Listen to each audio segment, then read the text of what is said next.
Triathlonil õigus, me räägime treener Ain-Alar Johansoniga sellest, mismoodi teha vahetusala treeninguid ja mis asi üldse vahetusala treening on. Tere hommikust. Tere hommikust. Mis see siis on?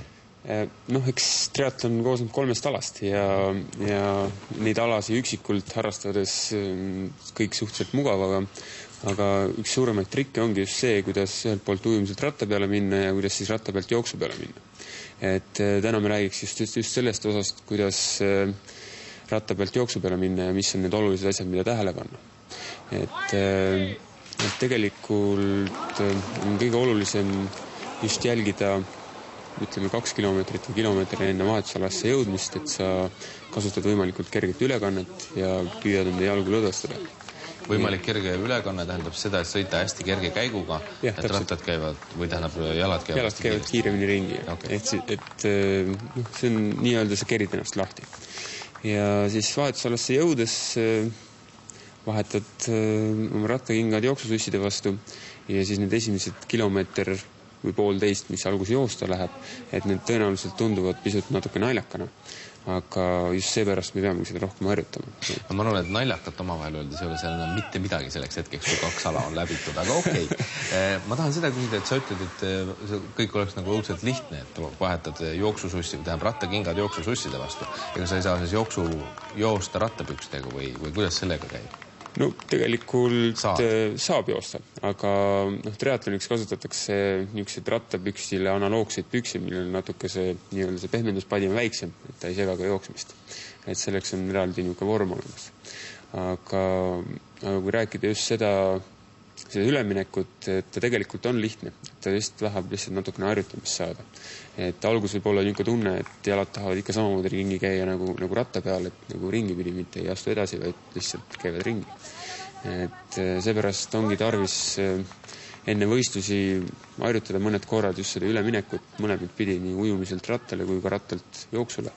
Ja läbi selle su keha lihtsalt hakkab aru saama, mida see tähendab ja kuidas sellega toime tulla. Tegelikult toimub Eestis ka selliseid mini-triatlone, millega võibki ju harjutada, et kus need distantsid on lihtsalt väga palju väiksemad kui sellel, mis saab olema Pühaäärel või sellel, mida sina teed.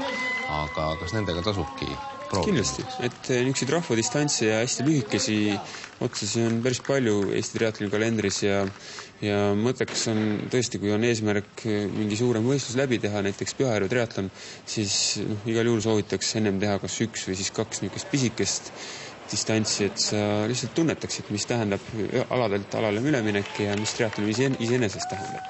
Et kindla peale soovitaks enne, kui päris peaproovile minna.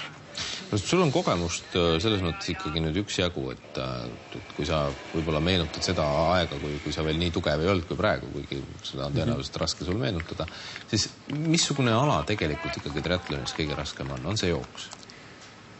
Paraku ta kipub olema, et see on jooks, kuna see on viimane ala ja siis on nagu nii või naa energiavarud otsakorrale jõudmas ja nii või naa on raske.